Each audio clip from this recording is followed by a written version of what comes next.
Bien, en tant que président de cette organisation, de la Confédération, j'ai évidemment à tenir compte de sa grande diversité. Et c'est peu de dire que la loi du 20 août 2008 est un véritable séisme en termes de conséquences sur le paysage syndical. Nous le mesurons jour après jour dans chaque élection dans les entreprises. Et nous savons tous pourquoi cette loi a été faite. Et l'objectif de resserrer le paysage va évidemment éliminer du jeu au niveau confédéral un certain nombre d'organisations. La CFE-CGC a toute possibilité de tirer son épingle du jeu grâce à la spécificité catégorielle. Et si je ne minimise pas cet avantage comparatif, nous ne pouvons ignorer que, comme le disait Gabriel, si nul n'est en capacité aujourd'hui de dire ce que sera le paysage social de ce pays en 2013, mais surtout en 2017, nous savons qu'il ne sera plus le même qu'aujourd'hui. C'est précisément parce que je suis garant de l'unité de l'organisation que j'ai travaillé tout au long de cette année, notamment au cours du premier trimestre, pour éviter que les points de vue, les approches différentes dans l'organisation conduisent à une séparation en deux blocs, d'où le comité directeur du 10 mars. Mais c'est précisément aussi parce que je sais que ce n'est pas en attendant que le terrain est fini de faire son œuvre que nous serons des véritables acteurs du changement. Alors le fait de poser les questions, de susciter les débats, ça dérange évidemment un certain nombre de certitudes et ce qui a pu se construire dans notre organisation, dont je rappelle, nous fêtons le 65e anniversaire aujourd'hui. Mais comme j'ai eu l'occasion de le dire devant le comité directeur de ma fédération il y a quelques instants, le paysage de 44, celui de 47, de 62, de 75 n'a plus rien à voir avec celui de 2009, y compris pour l'encadrement. Donc c'est sur la définition du syndicalisme que nous voulons pour demain qu'il nous faut travailler. Comment la CFE-CGC peut capitaliser ses 65 ans d'expérience au service de l'encadrement. Et c'est bien sûr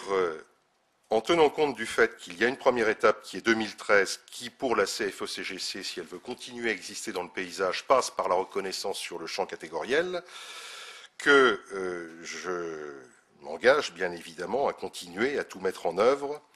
pour renforcer les positions de notre organisation. Si j'ai signé ce texte, c'est parce qu'il n'y a pas que le premier point, c'est parce qu'il y a le point 4,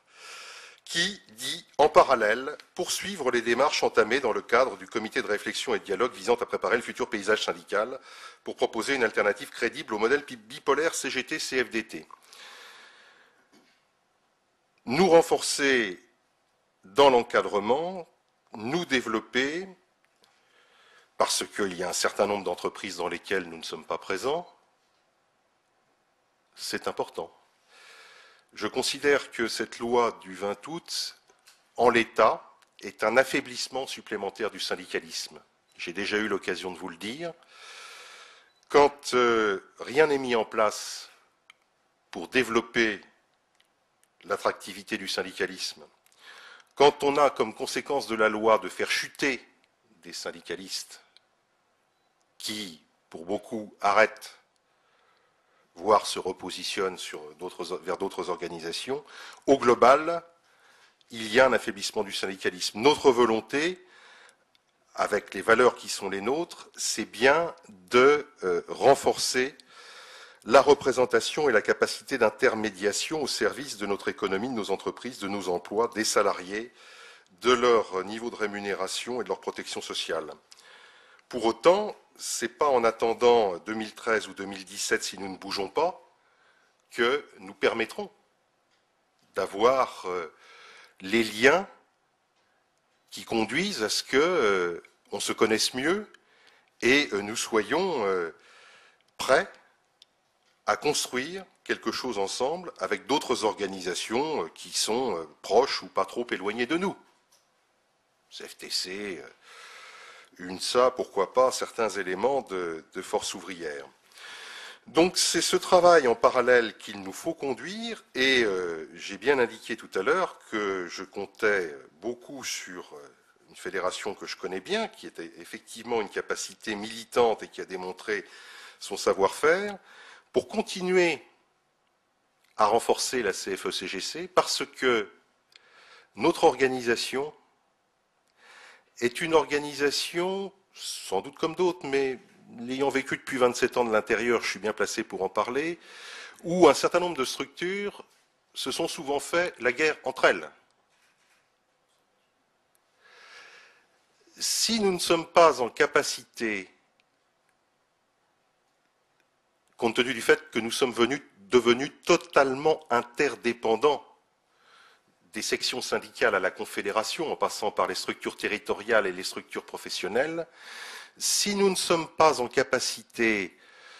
de rentrer les égos, de faire taire les querelles intestines et de nous retrouver sur du boulot, un projet,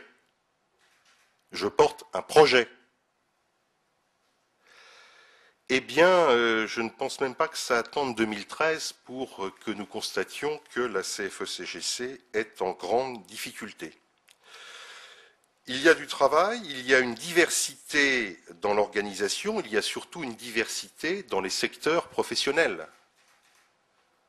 D'où la difficulté de définir précisément les contours et les limites du catégoriel.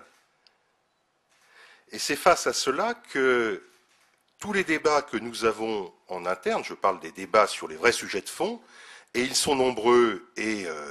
ils sont utiles, et aujourd'hui on a encore été une illustration,